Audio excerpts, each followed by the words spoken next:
إن الحمد لله نحمده ونستعينه ونستغفره ونعوذ بالله من شرور أنفسنا ومن سيئات أعمالنا من يهدي الله فلا مضل له ومن يضلل فلا هادي له وأشهد أن لا إله إلا الله وحده لا شريك له وأشهد أن محمدا عبده ورسوله أما بعد فإن أحسن الكلام كلام الله وخير الهدي هدي محمد صلى الله عليه وآله وسلم وشر الأمور محدثاتها وكل محدثة بدعة وكل بدعة ضلالة وكل ضلالة في النار.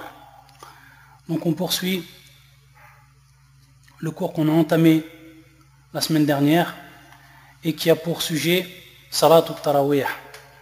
Donc on a vu déjà plusieurs points qui concernaient cette prière et on va continuer donc de développer durant ce deuxième cours et dernier cours bi'idnillahi ta'ala ce sujet. On a vu que cette prière elle est mashrou'a, elle est légiférée et que ce n'est pas une innovation. On l'a vu à travers 3 catégories de preuves.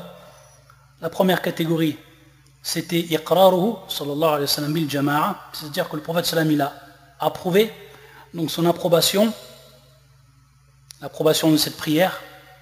Et ensuite, la deuxième catégorie, c'est qu'il l'a prié lui-même sallallahu alayhi wa sallam avec les compagnons.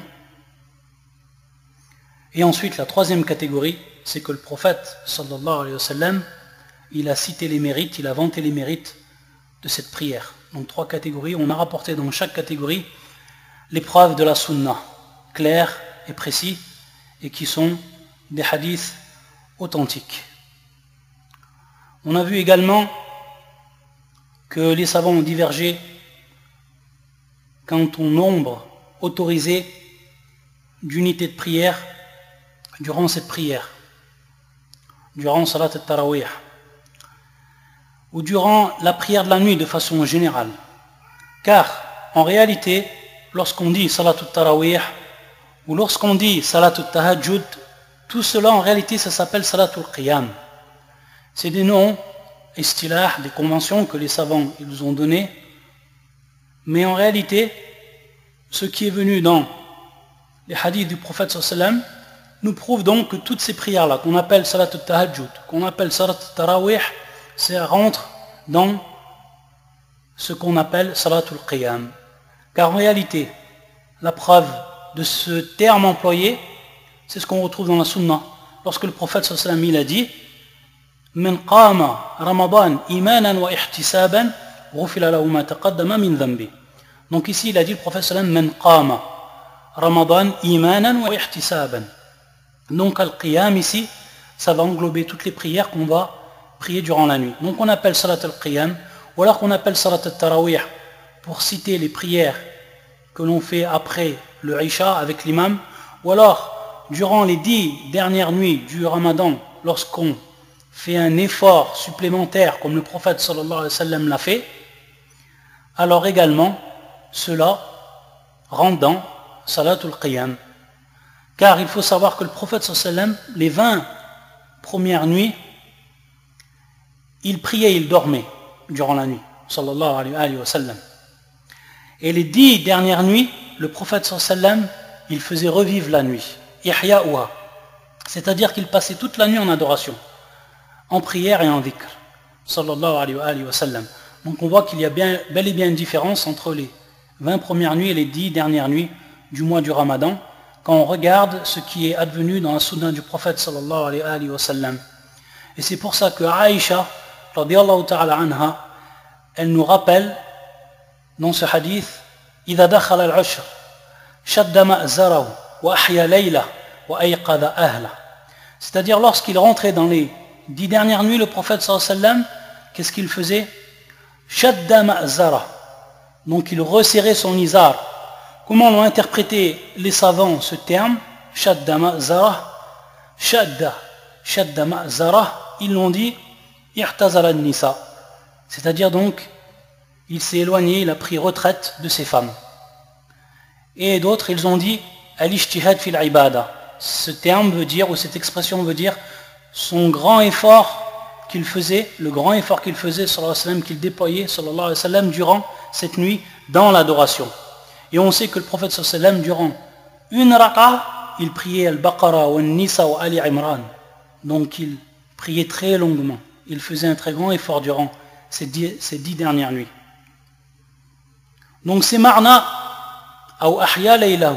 C'est-à-dire donc, il faisait vivre donc cette nuit. Donc le terme faire vivre cette nuit, ou ahya laylah, comme c'est venu dans le hadith, c'est donc passer toute la nuit en adoration. Et le terme ici, il est bien précis, ahya, ou plutôt le verbe ahya, faire revivre. Car ça vient du terme al-haya, qui est donc la vie. Et on sait que le contraire de la vie, c'est la mort. Et on sait que an-nawm ou al-maut as-saghir, c'est la petite mort. C'est la petite mort. An-nawm. Et certains ont dit akhou al-maut, le frère de la mort. Donc c'est pour ça que, en opposé avec an-nawm, le sommeil, et qui s'appelle également al-maut as-saghir, alors il est venu ce terme à l'opposé ahya. Donc on a vu qu'elle était légiférée. Et on a vu qu'il y avait sur la prière durant la nuit qu'il y avait une divergence entre les savants. Certains savants ont dit qu'il était possible de prier plus de 11 rak'a ou 13 unités de prière, et d'autres qui ont dit qu'on devait donc se restreindre à ce qui est venu dans la sunna, sachant que le prophète sallam ne dépassait jamais dans le nombre d'unités de prière durant la nuit 11 ou 13. Et on a tout expliqué cela en détail la semaine dernière. Et aujourd'hui, on va voir, pour appuyer le caractère légiféré de cette prière, une parole qui est venue de Omar ibn al-Khattab radiyallahu ta'ala anhu, et qui est un hadith rapporté par l'imam Malik dans Al-Muwatta, et l'imam Al-Bukhari l'a rapporté de l'imam Malik également. Lorsque Omar il a dit, après qu'il a réuni as-sahaba, qu'il a réuni les gens auprès d'un seul imam pour qu'ils prient donc en groupe, alors qu'avant ils priaient tous en petits groupes, ils étaient dispersés, éparpillés, il les a réunis Omar. Car on a vu que le prophète sallallahu alayhi wa sallam, lorsqu'il a vu que lorsqu'il priait la prière de la nuit et que les sahaba, ils se sont réunis derrière lui, la première nuit, la deuxième nuit, la troisième nuit, la quatrième nuit, de manière volontaire, il n'a pas prié avec le groupe, avec les sahaba. Et il nous a ensuite informé, sallallahu alayhi wa sallam, comme on l'a vu la semaine dernière dans le hadith authentique de Aïcha, qu'il a fait cela, pourquoi? De peur que cette prière devienne obligatoire pour la communauté. Car, tant que le prophète est vivant, al-wahyi yanzil. Al-wahyi yanzil. Donc la révélation continue, et il se peut donc qu'un ordre vienne d'Allah subhanahu wa ta'ala pour rendre obligatoire cette prière durant la nuit. De peur de cela, wa rahmatan li ummati sallallahu alayhi wa sallam, par miséricorde et clémence et douceur pour sa communauté, il s'est arrêté de prier ainsi, de peur donc que ça vienne obligatoire. Et cela a continué les nuits qui ont succédé à la quatrième nuit. Et cela a continué également du temps du califat de Abu Bakr as-Siddiq radiyallahu ta'ala anhu, et le début également du khilafa, du califat de Omar. Et ensuite Omar a donc réuni les gens sur cette sunna qui était présente au début. Mais il faut savoir ici que Omar a bel et bien compris que al-illatu zalat, que la cause que le prophète sallallahu alayhi wa sallam s'est arrêté de prier en groupe avec ses compagnons, cette cause-là, elle a été dissipée. Comment cela elle a été dissipée? Elle a été dissipée au moment où le prophète sallallahu alayhi wa sallam il est mort. Car on sait qu'avec la mort du prophète sallallahu alayhi wa sallam, ma'a maut al-nabi sallallahu alayhi wa sallam, inqata'a al-wahyu. La révélation s'est interrompue avec la mort du prophète sallallahu alayhi wa sallam. Donc cette cause, la cause ici qui est la peur que ça devienne obligatoire pour la communauté, elle a été dissipée. Elle n'a plus raison d'être, car la révélation est terminée et que tout restera dans l'adoration comme le prophète sallallahu alayhi wa sallam, dans la religion comme le prophète sallallahu alayhi wa sallam l'a fait, et qu'on ne peut rien ajouter et rien enlever ensuite. Donc vu que cette cause, elle a disparu, alors on peut revenir à ce qui était fait avec le prophète sallam dès ses débuts, les premières nuits, c'est-à-dire prier donc en jama'a, prier en groupe. Et qu'est-ce qu'il a dit Omar lorsqu'il a réuni les gens? Donc lorsqu'il les a réunis, comme ils avaient été réunis avec le prophète sallam, Omar, il n'a pas fait quelque chose qui était nouveau dans la religion. Il dira Omar, lorsqu'il a vu donc qu'il a réuni les gens auprès d'un seul imam, il dira Ni'mat al-bid'atu hadhi wallati yanamuna anha afdal min allati yaqumun yurid akhir al-layl wa kana an-nas yaqumuna awwala. Donc ici on voit que Omar al-Farouq radiyallahu ta'ala anhu, il va dire Ni'mat al-bid'a hadhi, Ni'mat al-bid'atu hadhi. Ici le terme bid'a qu'on va maintenant expliquer. Et le deuxième point que l'on cite ici, c'est qu'il est préférable de prier, pour ce qui est de salat al-tarawih, de prier, comme on l'a vu également auparavant, comme c'était la parole de l'imam Ahmed, et ce qu'on a déduit, extrait des preuves précédentes, c'est qu'il est préférable de la prier au début de la nuit, et non à la fin de la nuit, comme certains le font. C'est pour ça qu'il dit وَالَّتِي يَنَامُونَ عَنْهَا أَفْضَلْ مِنَ الَّتِي يَقُومُونَ يُرِيدْ آخِرَ اللَّيْلِ وَكَانَ النَّاسِ يَقُومُونَ أَوَّلًا. Donc ici ça nous prouve qu'il est préférable de prier au début de la nuit pour ce qui est de salat al-tarawih, et comme l'imam Ahmed également nous l'avait cité. Ici le terme bid'a, il faut savoir que chez al-mutaakhirin, donc ceux qui sont venus bien après du temps des salafs, ils ont été extraire certains points istidlal de cette parole de Omar. Ni'mat al-bid'atu hadhi. La première, c'est qu'ils ont été dire que salat al-tarawih c'était une innovation. Certains ont été dire que salat al-tarawih c'était une innovation, vu que Omar il a employé le terme bid'a. Ayadan billah. Et ici, ce n'est pas la peine d'aller très loin dans Ar-Radd, la réfutation de cette parole, ce qui voudrait dire que Omar serait venu avec une innovation dans la religion. Hashao. Et la deuxième chose, ça voudrait dire que prier durant la nuit, c'est une innovation. Et ça voudrait même me dire que Omar, pour aller même plus loin, il aurait fait donc un acte d'innovation, il deviendrait innovateur par cela. Ayadan billah. Donc c'est quelque chose qui n'a aucun sens. Ceux qui ont dit cela, ils l'ont dit avec une ignorance extrême et un manque de connaissance très profond. La deuxième chose, c'est que certains ont été dire que l'innovation à ce moment-là, elle se divise en deux parties. Une innovation qui est bien, qui est bonne, et une innovation qui n'est pas bonne, qui est rejetée.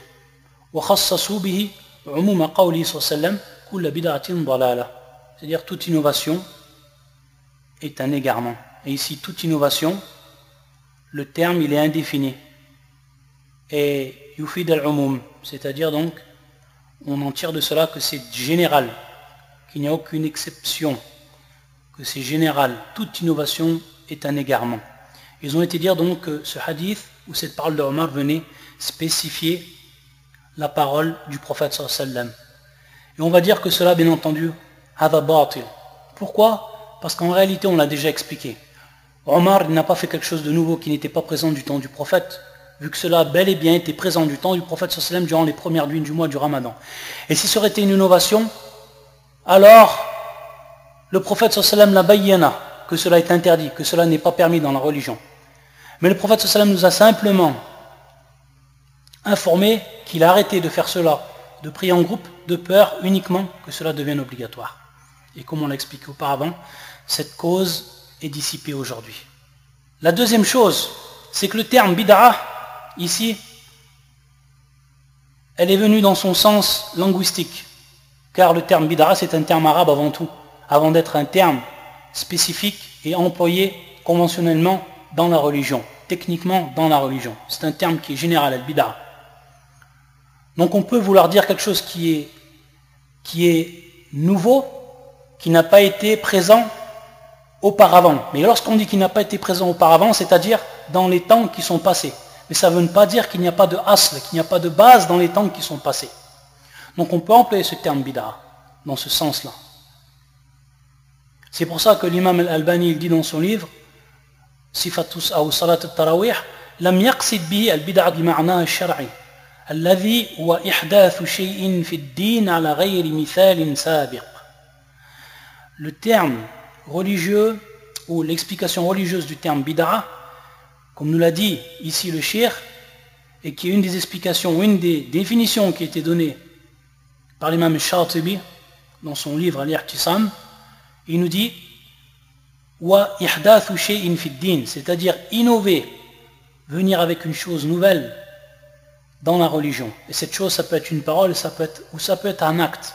Ala ghayri mithalin sabiq, c'est-à-dire sans que cela repose sur un exemple qui a précédé, qu'il n'y a donc aucune base de cet acte-là dans la sunna du prophète sallallahu alayhi wa sallam. Or ici, il y a bel et bien une base. L'acte, il est bel et bien présent dans la sunna, comme on l'a vu dans le hadith de Aïcha. Donc ça veut bel et bien dire que Omar n'a jamais voulu employer par ce terme-là le sens technique ou le sens religieux de Al-Bid'a. Et cela est plus que clair, car on a vu que du temps du calife de Abu Bakr as-Siddiq, radiyallahu ta'ala anhu, et également les débuts du calife de Omar, cela n'existait pas. Donc il était tout à fait correct d'employer ce terme, bid'a, dans cette situation, pour la description de l'acte que Omar il a fait, c'est-à-dire réunir, comme cela a été auparavant du temps du prophète sallallahu alayhi wa sallam, les gens sur un seul imam. Également, le dernier cours, on a donné les différentes formes de la prière at-tarawih ou de al-qiyam, on les a citées, et on a rappelé que pour ce qui était de al-witr, la personne elle pouvait la prier de plusieurs façons. Al-witr, l'impair, la prière impaire. C'est pour ça que dans le hadith qui est venu auprès de l'imam, ou rapporté par l'imam al-Tahawi, ou al-Daraqutni, ou al-Bayhaqi, ou kadayka l'imam al-Hakim, lorsque le prophète sallallahu alayhi wa sallam il a dit al-witru haqq faman sha'a falyutir faman sha'a yutir bi khams wa man sha'a falyutir bi thalath wa man sha'a falyutir bi wahida, c'est-à-dire que le witr c'est un droit envers Allah Azza wa Jal.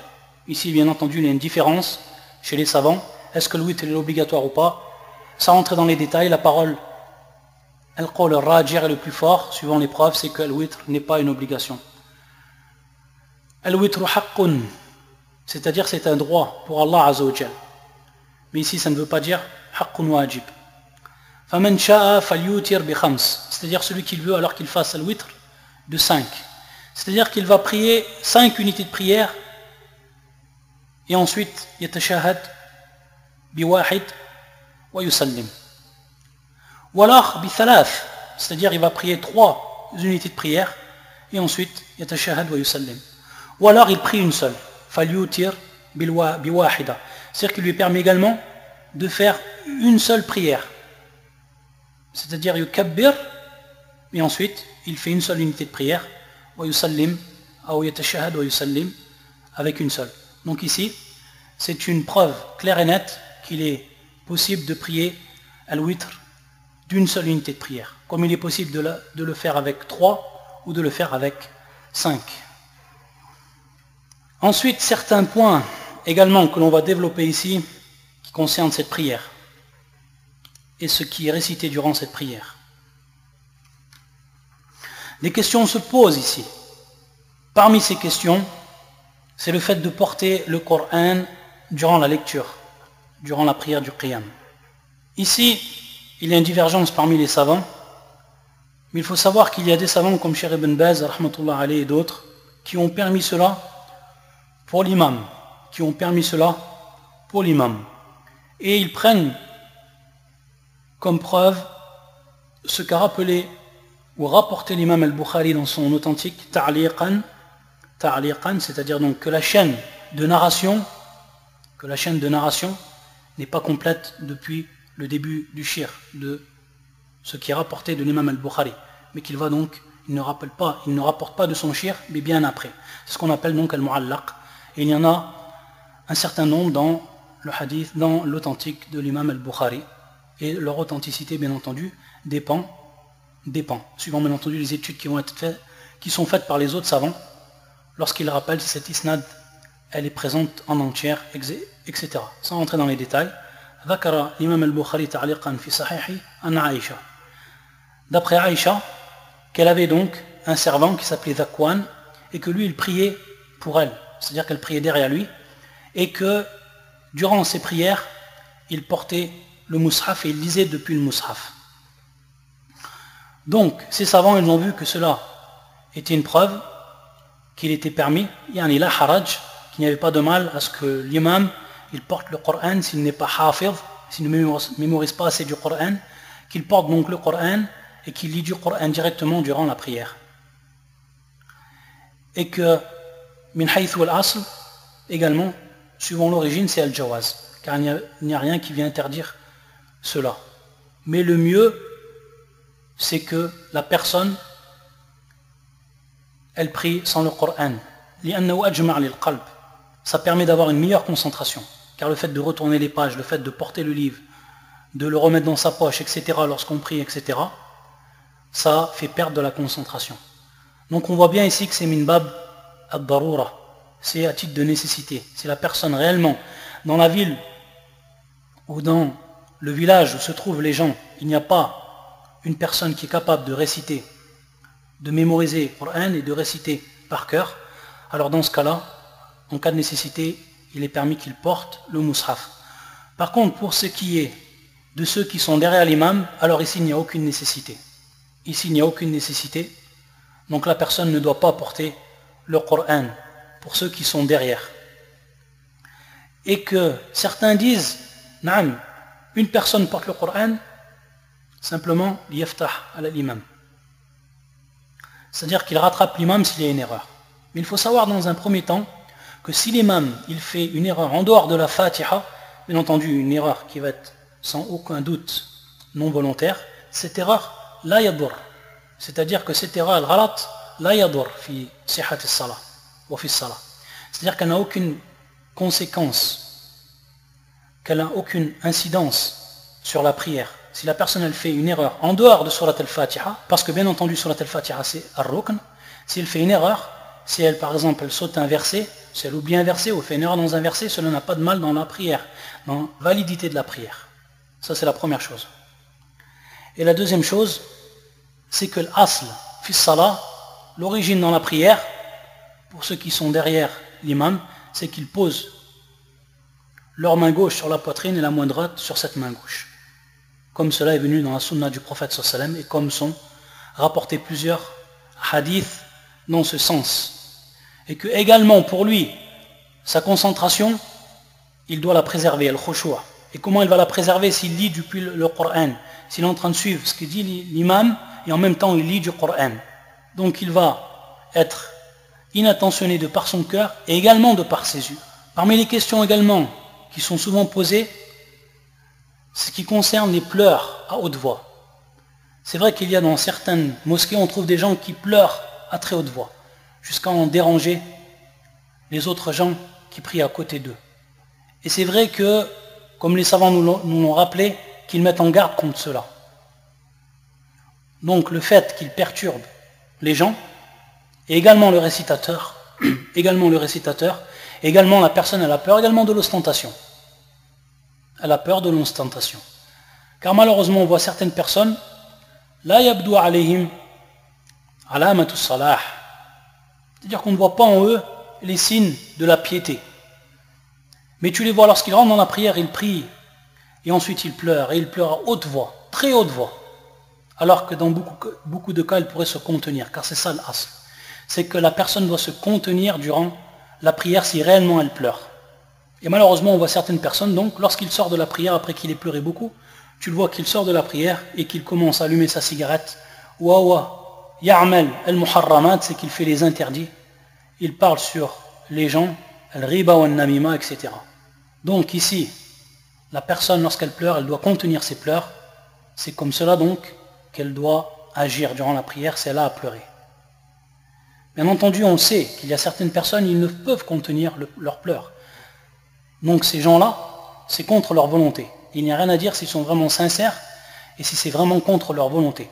Et on sait que le prophète sallallahu alayhi wa sallam lui-même, comme cela est rapporté par Abu Daoud ou l'imam Ahmed dans son Musnad et authentifié par Cheikh Al-Albani rahmatullah alayh, on sait que le prophète sallallahu alayhi wa sallam kana yusalli wa fi sadrihi azirun ka azir al-mirjal. C'est-à-dire que le prophète sallallahu alayhi wa sallam il priait et on entendait comme un sifflement, un pleur comme un sifflement, comme le sifflement de la marmite. Vous savez, lorsque la marmite elle surchauffe, on entend un certain sifflement. De même, cette voix-là, ce bruit-là sortait de la poitrine du prophète sallallahu alayhi wa sallam lorsqu'il priait, de par son khushu' lillahi azza wa jal. Et également, il est rapporté de Abdullah ibn Shaddad qu'il nous dit qu'il a entendu les sanglots de Omar ibn al-Khattab, Nashij Omar ibn al-Khattab radiyallahu ta'ala anhu, alors qu'il était au fond, le dernier, dans les derniers rangs, lorsqu'il priait un jour, salat al-subh, ou yaqra surat al-Yusuf, il priait avec surat al-Yusuf jusqu'à qu'il arrivait à la parole d'Allah subhanahu wa ta'ala, innama ashku bathi wa huzni ila Allah. Donc on voit ici que pour ce qui est de Omar, et ce qui est également attesté de Abu Bakr et d'autres sahaba, ils ne pouvaient contenir leurs pleurs. Donc cela c'est une autre chose. La personne qui ne peut contenir et qui est sincère. Également une question qui se pose ici, c'est par rapport à ceux durant le mois du Ramadan qui vont à plusieurs mosquées, qui vont écouter plusieurs imams pour trouver l'imam avec lequel ils vont avoir plus de khushu'. Ou alors qu'ils vont délaisser la mosquée qui est près de chez eux pour aller vers une autre mosquée bien plus loin, car il a trouvé un imam avec lequel il apprécie sa lecture et qui, de ce fait, a une incidence directe sur sa concentration. Il va pouvoir avoir beaucoup plus de khushu'. Ici, il n'y a pas de mal à cela, comme l'ont cité beaucoup de savants. Car si réellement la personne, elle fait cela, laysa al-qasd, yani qasdu salih, c'est-à-dire que son intention est pieux et vertueux, c'est qu'il cherche avant tout, par cela, qu'il y ait de plus de concentration dans sa prière, qu'il se rapproche donc le plus de son Seigneur, tabaraka wa ta'ala, dans sa prière, alors il n'y a pas de mal à cela. Ça peut être même un acte dont il est récompensé, donc uniquement dans ce but-là. Et également, ce qui va rentrer dans ce ajar, c'est la parole du prophète sallallahu alayhi wa sallam, in hadith Abi Moussa, inna a'zama an-nas ajran fi as-salah ab'aduhum ilayha mamsha. C'est-à-dire les gens qui ont la plus grande récompense dans la prière, c'est ceux qui en sont le plus éloignés, c'est-à-dire qu'ils vont faire le plus de pas pour aller à la prière, qui vont faire le plus de pas pour rejoindre la mosquée. Donc plus ils sont éloignés de la mosquée, plus ils auront fait de pas pour rejoindre la mosquée, plus le trajet est long et plus ils auront un ajar qui sera en conséquence, une récompense qui sera en conséquence. Également parmi les questions que l'on cite et qui sont posées durant ce mois, c'est est-ce que l'imam, durant les prières du Tarawih, il doit lire en entier le Coran ou pas? Et il répond à cela l'imam Ibn Baz, rahmatullah alayh, fayaqul al-amru fi dhalika wasi', c'est-à-dire que cela, il n'y a pas de restriction quant à ce point-là, et que tout est valable, que l'imam il puisse prier le Coran en entier, ou qu'il lit qu'une partie du Coran durant les prières de Tarawih. Même si certains ont dit qu'il est préférable et qu'il est mieux que les gens entendent le Coran en entier, il faut savoir qu'il n'y a aucune preuve par rapport à cela. Mais ce qui est demandé durant la prière du Tarawih, c'est le khushu'. Et donc, ce qui va en encontre de la concentration, l'humiliation durant la prière, c'est sur'a. C'est lorsque l'imam il prie très très vite avec le Coran, qu'on ne sent pas de sérénité ou de quiétude. L'utilité de la récitation devient moindre. Il est préférable que la personne lit moins du Coran, mais bitadabbur, c'est-à-dire sans trop aller vite, sans trop accélérer, et qu'il y ait donc sérénité, quiétude, itmi'nan, khushu'a.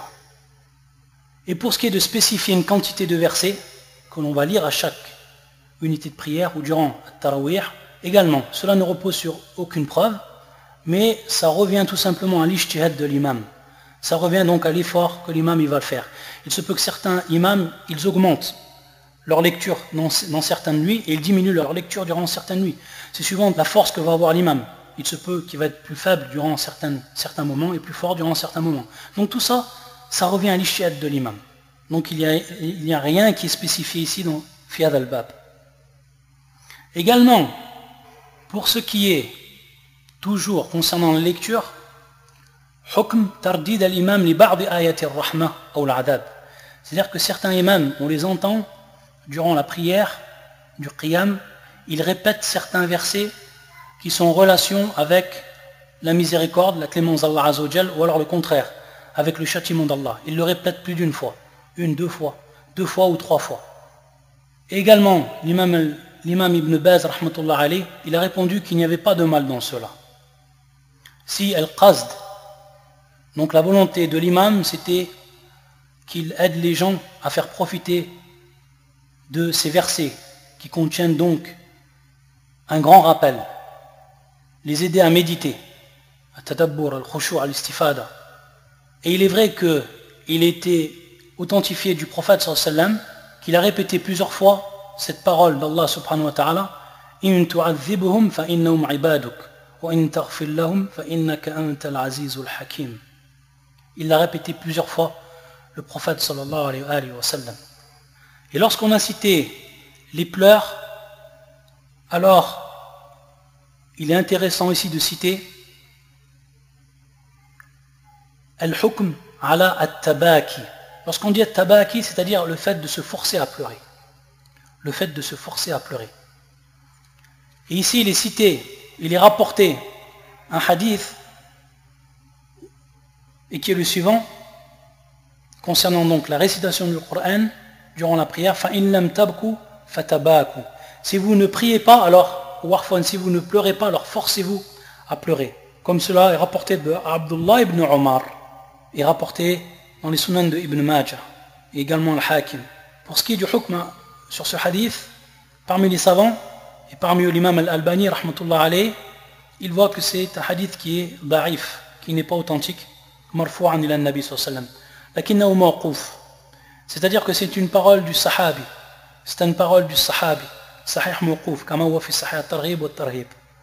Donc ce n'est pas une parole authentifiée du prophète sallallahu alayhi wa sallam pour ce qui est de se forcer à pleurer durant l'écoute de la récitation du Coran dans la prière ou autre.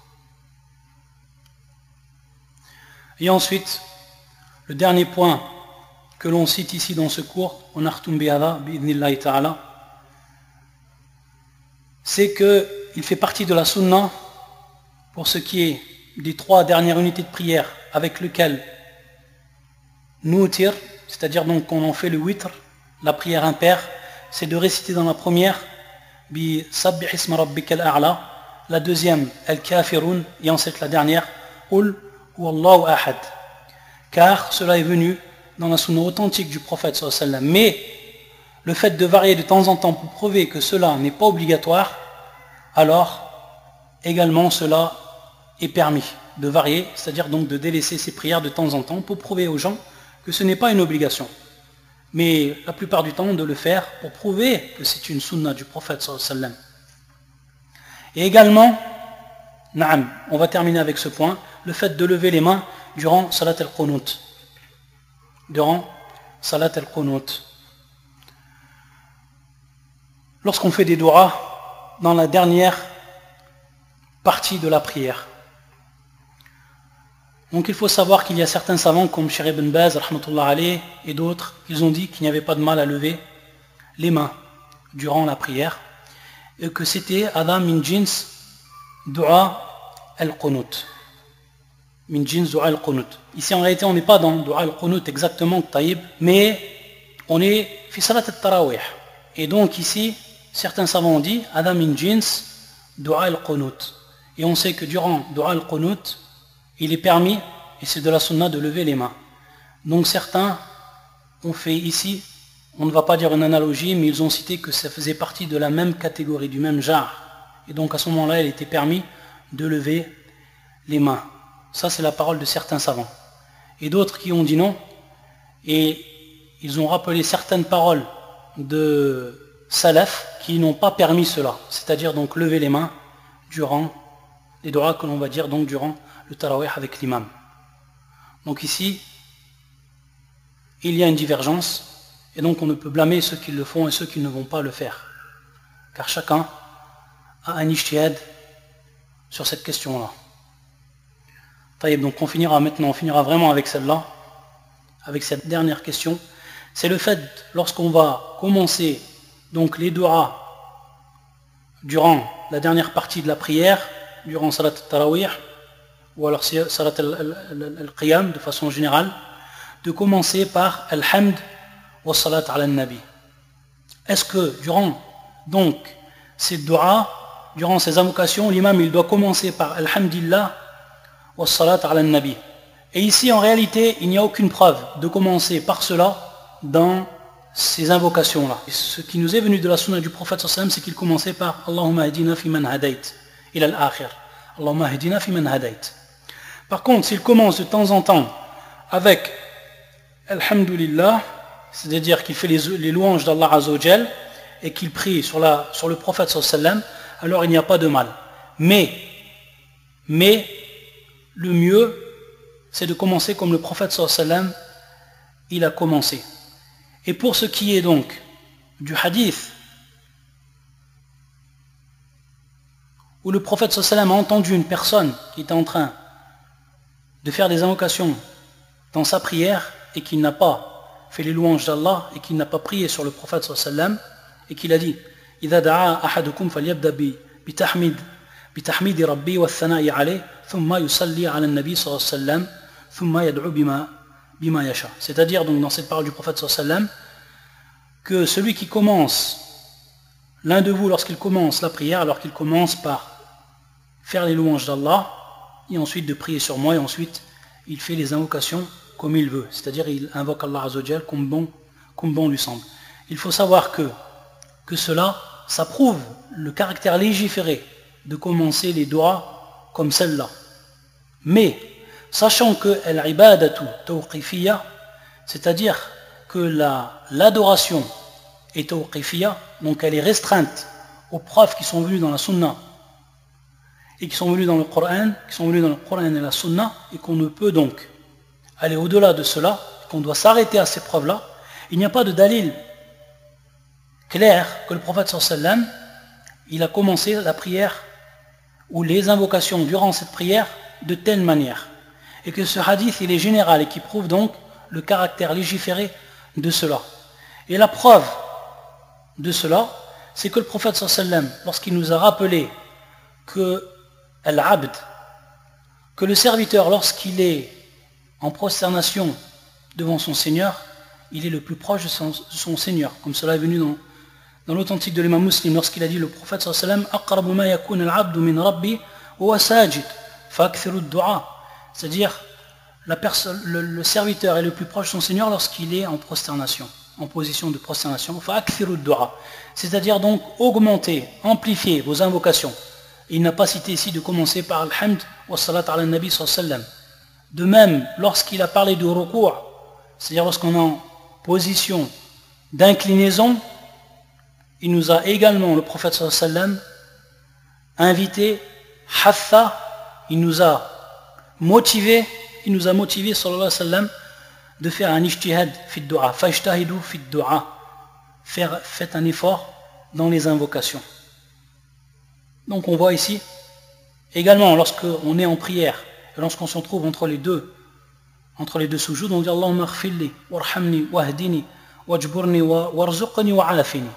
Ici, on n'a pas commencé également par l'hamd wa salah. Donc ici, spécifier cela, il n'y a aucune preuve.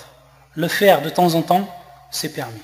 Subhanaka wa bihamdika, ashhadu an la ilaha illa anta, astaghfiruka wa atubu ilayk.